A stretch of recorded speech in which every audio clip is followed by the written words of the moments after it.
Good morning, Ray. How are you doing today?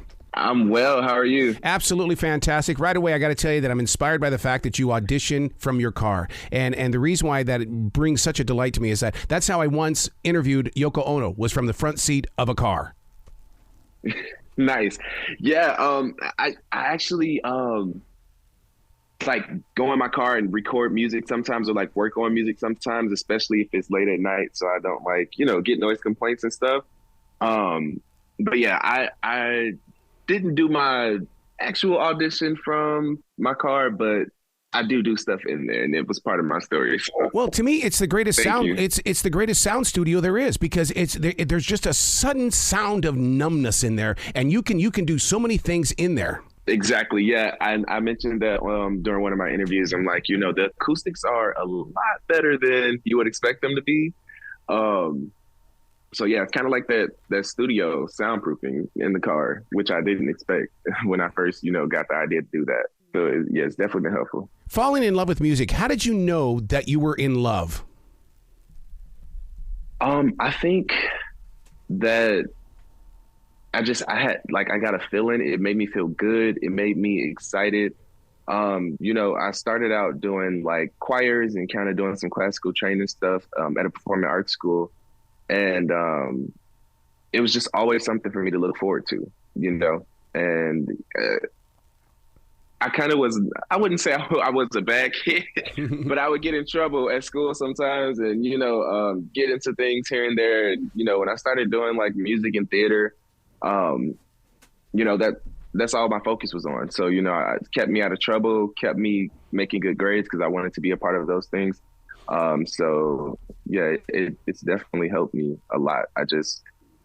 I felt very passionate about it. That's all I ever wanted to do. That's all I look forward to. So I knew I was, in love with music. You bring up something very important here, and that is that when I hear of people in school having troubles, or they, or people have labeled them, then, oh, he's a troublemaker, I always want to go, hey, let's sit down and talk to them about creativity, because they're obviously searching for an outlet. And see, music was your outlet. Music was my outlet. It keeps our nose clean, but at the same time, the things that we were doing before that, it was a signal. It was a signal to outsiders that something needs to be done.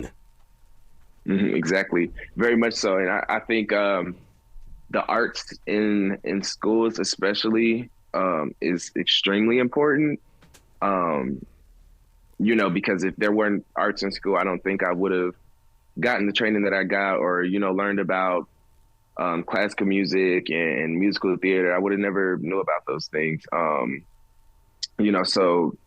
having the arts in school is just like, to me, it should always be there. Like, it should be just like math and science and everything else. And it's definitely, when children are acting out or, having problems, I think it's definitely a sign that,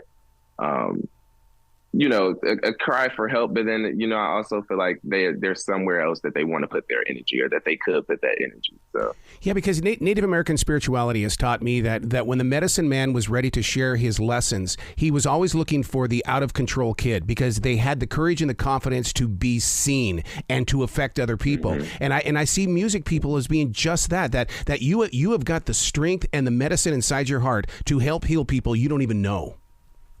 Yes, very true. Very true. And I feel like like you said, it takes a lot of courage to kind of do what we do and, put yourself out there like that. And that's just the attitude that we kind of grew up with. It's misunderstood at first, but, then we get to a point where it's like, we're putting our hearts and souls out there for everybody to hear and see. And to me, that's inspiring. I've always, admired that about a lot of musicians, Singing the song Jealous Guy. I'm a huge John Lennon fan. Didn't know him as a member of that other band he belonged to, but John Lennon as a soul person, oh my God. And then you sing Jealous Guy? Woo! You own that song. Thank you. Chance the Rapper, our coach actually picked that specific, record for us. Being completely honest here, I did not know about the song when they gave it to us. Mm-hmm. So I sat down and took a listen to it, and I'm like, oh, this is really, really beautiful. And then we found out we were doing the Donny Hathaway version of the song, which, has kind of like a swing to it, and it has that soul and, the horns, and it's been I think the most fun performance for me, so far. I'm really a collaborative person. And so, being able to pair up with somebody and kind of, bring our two different styles and perspectives to it was just so much fun. But yeah, I love that record now. It's one of my favorite songs now. So I'm glad that Chance picked it for us. Well, it's one of those moments where it's like, and I love this about NBC's The Voice, is that you've got to trust your coach. I mean, all of a sudden you are put in this band camp world, and all of a sudden it's like, okay, how do I trust somebody I don't know? But you guys do, and somehow that relationship really blossoms. Yeah, it really does. And you really do have to trust your coach. I think that, just based on the type of music that a coach makes, or, just kind of seeing how they work with other people on the show in the past, I think that's, kind of how you get an idea of who you want to be paired with. But, having two new coaches, we got now this season, and then we got Chance. We don't have that context of, have they won any past seasons, or, how do they work with their teams, based on what you can see on the show. But I think for me, I always knew, like, I either wanted Chance the Rapper or Kelly Clarkson. Yeah. And when Chance turned his chair, I was super excited, just because I know that he's so, multi-talented. He raps, he sings, he produces, and coming to find out that he kind of has that different ear as a coach. He's looking for that special thing, that people look for in artists, and a distinct tone, unique artistry. I think he really, really gets the vision for me. And that, just made my respect for him grow even more. And, just being in his presence and working with him, he's so chill.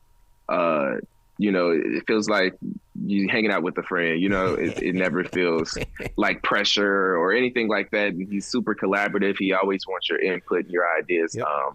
So it's just been a blessing for me to work with Chance. I don't think, there would be any other coach that I would connect like this with, and that would really get me as a vocalist and as an artist. So yeah, I ended up on the right team. That one chair turn was the only one that I needed. Yeah, it was like you were in the right place at the right time. And the one thing that when I found out that Chance was on the show, I thought, oh my God, we're finally going to meet the man. And what I mean by the man is this guy walks the street of the everyday world, and he cares for his city of Chicago. And that means a lot to me. And I know that he's going to teach you that kind of a journey as well. Yes, definitely. He's super humble, and he really cares about people. He really cares about where he comes from. And Chance is from Chicago, like you said, and I'm from Gary, Indiana. Oh, see, that right there. Yeah, it's not that far from where we're like neighbors, next door neighbors. And I think we come from similar environments where there's a lot going on in terms of not so good things. And I think that kind of gives us a different perspective of the world that's put into our artistry, and it also gives us different missions that we have in life, and different impacts that we want to make. So I think that's really cool. You've got to come back to this show anytime in the future. The journey that you hold right now has got to be shared over and over again, and I just cannot wait to watch you grow. Thank you so much. Thank you for having me. And I would love to come back. Just give me a call. Hopefully we can come back for some updates if I make it further on the show. Absolutely. So we'll see what happens there. Well, you be brilliant today, okay, sir? Yes, sir. Thank you. I appreciate talking to you.